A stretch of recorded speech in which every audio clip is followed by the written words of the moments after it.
All right, buddy, let's get out of here.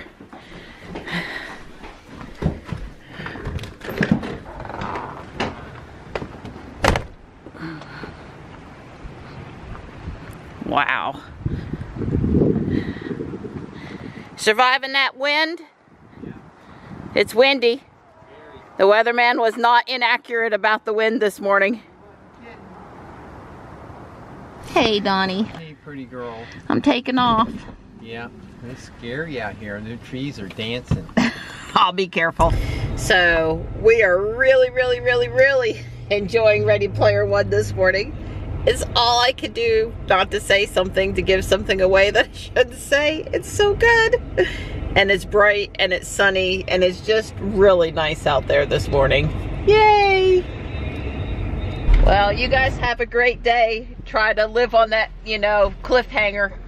You too, Mom. We'll see you later. Bye. I'll try not to cheat. I wouldn't do that. Bye, Johnny. I love you, buddy.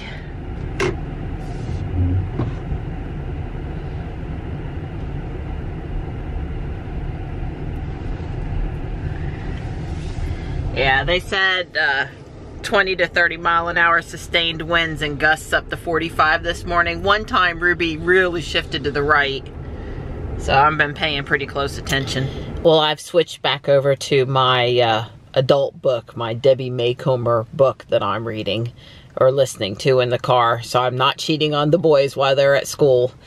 There were 2 movie references in the last couple chapters, what we listened to this morning. And one of the movies I showed the boys when they were younger and they don't remember it. And the other movie they've not seen. So I really think we've got like 2 emergency movies we need to watch. Unfortunately, they're not home this weekend, which makes watching movies with them hard. We just have Sunday night maybe. But yeah, that book is, it's good. It's really picked up from the initial setup work that was being done on it. So, well, I'm here at Goodberry's. This is about halfway between home and the school, and it's a gym, and I have been battling it, I guess, every day this week, trying to earn XP and coins to get stuff in Pokemon Go. So it's a nice quiet spot in the morning since it's closed. The fountain is the gym location, so I can just pull right up here and battle it and then trek on back down the road a few minutes later. The wind it's serious this morning. They were totally true about the wind. So I'm really paying attention to keeping my hands on the wheel and making sure we stay safe on the trip today. Today's picture are wild violets. I'm headed into Walmart in Fuquay to pick up a few items before I head back to the house. Phew, that wind will carry you away this morning, and it's 48 degrees out there, but it's windy enough to feel pretty chilly. Phew. Hello to you too. You know, we keep that hello chime on for the dash cam so that we know that we don't forget it, because you know I take it into the house at night, and that way when I get in the car I know it's set up right. So anyway, you know, I get into the most interesting conversations with people pretty much wherever I go, but in Walmart, especially when I buy vegetables, it's so funny. So I bought a spaghetti squash this morning, and the nice woman manning the self-checkout, she wanted to know exactly what that was and exactly what did I do with it.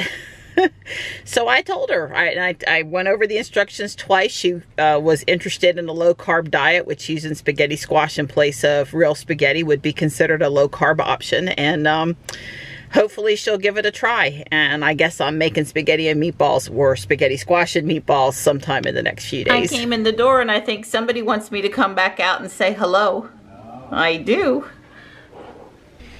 So I noticed this morning on Twitter that Plug-in NC posted about a webinar on how co-ops can participate in the Volkswagen Settlement and navigate the process requirements. So I suggested to Don, since he was so opinionated about the Volkswagen Settlement, that he call into this webinar, and I guess this was actually from yesterday, so it's now. and he's trying to get us in. Well, we've all been there at one point or another, when 1 minute doesn't really mean 1 minute. Hi, so Plug In North Carolina did a tweet that said that there's a WebEx today on the VW settlement. And so I signed up to that WebEx and was able to view it along with Marianne. And we learned several things. The first thing we learned is that there's actually 3 parts to the Volkswagen settlement. There's a part of it that buys the cars back, which is $10 billion that's spent for buying back the cars. There's a $2 billion part of the settlement, which is the capitalization for Electrify America that I mentioned the other day. Well, there's a third part that's $2.9 billion, which is a mitigation trust fund that goes to the states. How much money each state gets is based on the number of 2 and 3 liter Volkswagen diesels registered in the state. It turns out that North Carolina is going to get $92 million out of the $2.9 billion.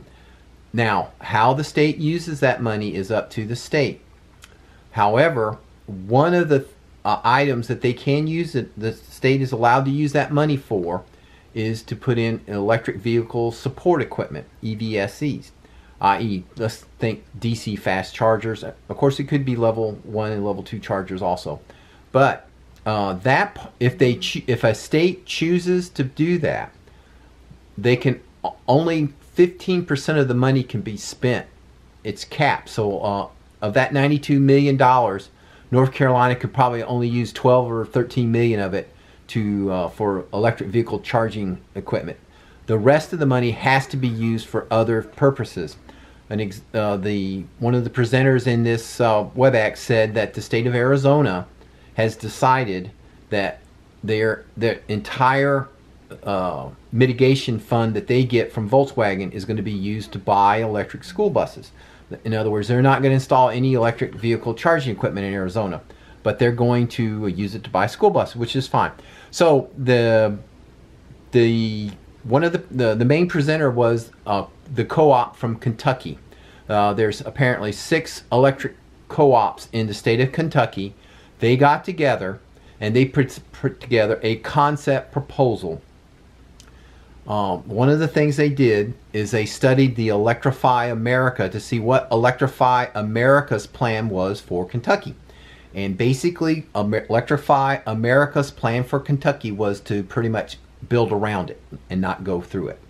So these folks decided that probably isn't a good thing for people stopping and vacationing, Buying bourbon in Kentucky if they drive electric cars. So they didn't like that so much. So they decided to get together and they created a concept proposal that all the executives of the co-op signed off on and presented to the cabinet in Kentucky, that basically lays out a series of fast chargers along the interstate corridors in Kentucky, along with fast chargers in touristy areas where frequent tourists would visit. And of course, the whole purpose from a regulator point of view is they want electric vehicle people to vacation and spend money in Kentucky. But of course, the electric co-op wants this to happen because they want to sell electricity.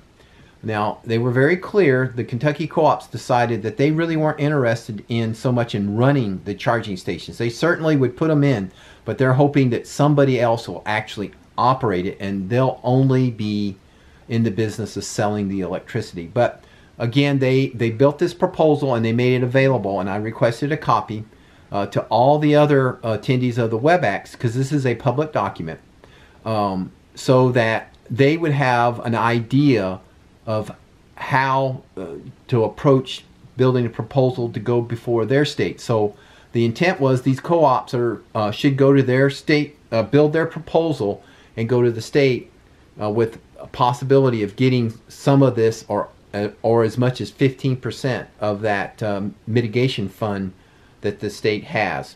And I thought the presentation was very good. they made it very clear that they felt that the Electrify America settlement, which I have major concerns with, they also felt like that was a disservice, that it was going to adversely affect these companies that are trying to get into electric vehicle charging.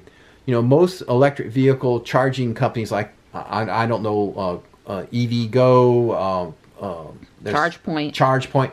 I'm not a stock guy, but I don't think they're super well funded. They don't have deep pockets. Electrify America has $2 billion in their pocket, so they can sit. They're well capitalized. They can spend a lot of money for a long time. They can literally run those other guys out of business. And this presentation, the speaker basically inferred that's exactly what's probably going to happen, is that in these areas where there's a lot of charging support already, Electrify America is going to go in there and pretty much drive those other guys out of business. And anyway, I thought the presentation was well. I'm glad that the people know about this. I certainly am for co-ops. I mean, you know, these big utilities, they don't do us any favors. I don't know that the co-ops do us any favors either, but at least the co-ops are a little easier to work with. Oh, and that co-op, he got me going, and I was able to quickly go out and find my state's Volkswagen Settlement in North Carolina. Has documented pretty well what the settlement is, and I haven't actually come across for North Carolina how they expect to use the money yet. So I think, in fact, the timetable that North Carolina's shown is that March is when they basically going to start accepting proposals. So if there's anybody out there who would like to get a cut of that money in North Carolina, you should go to the page. Marianne put a link in the video. Yeah, and how much money did North Carolina get? It's $92 million. Okay. Now this is separate from the Electrify America part. This is just the other. Right. Remember, Electrify America is $2 billion. California gets $800 million. The remaining $1.2 billion is split among the other 49 states. If they split it equally, then that's about 24 to 25 million per state, but that's not how they're going to split it. But the $2.9 billion that we're talking about was solely based on the number of Volkswagen 2 and 3 liter vehicles in that state.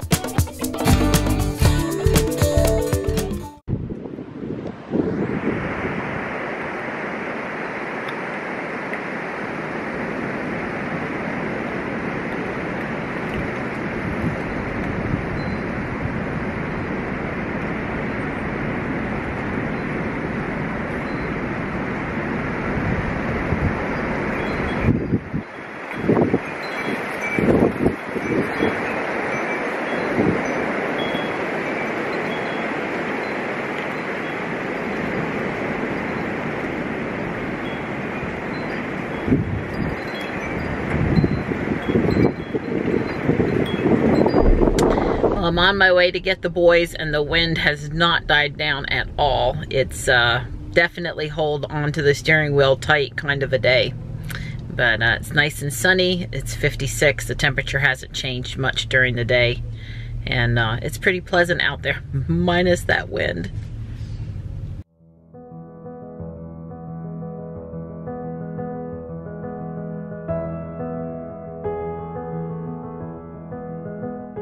Did you guys hear the wind whipping out there today inside the old school building? Yeah. We could certainly hear it howling at the house. How was the rest of your day, buddy? It was just a regular day, but I do have good news. We don't have much homework over the weekend, but I also have bad news. Benchmarks are next week. Yay! Oh, okay. Well, I'm glad to hear you don't have a lot of homework over the weekend. You had a pretty busy week. I'm sure you could actually use a little bit of rest and relaxation over the weekend to get ready for the coming week. So that's good.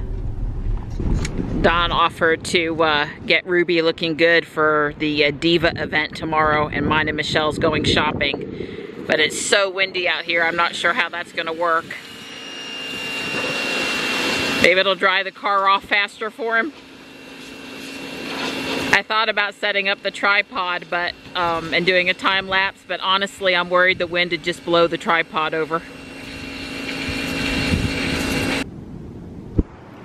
She's looking really sharp. Taekwondo time, and the boys are off to their dad's house for the weekend.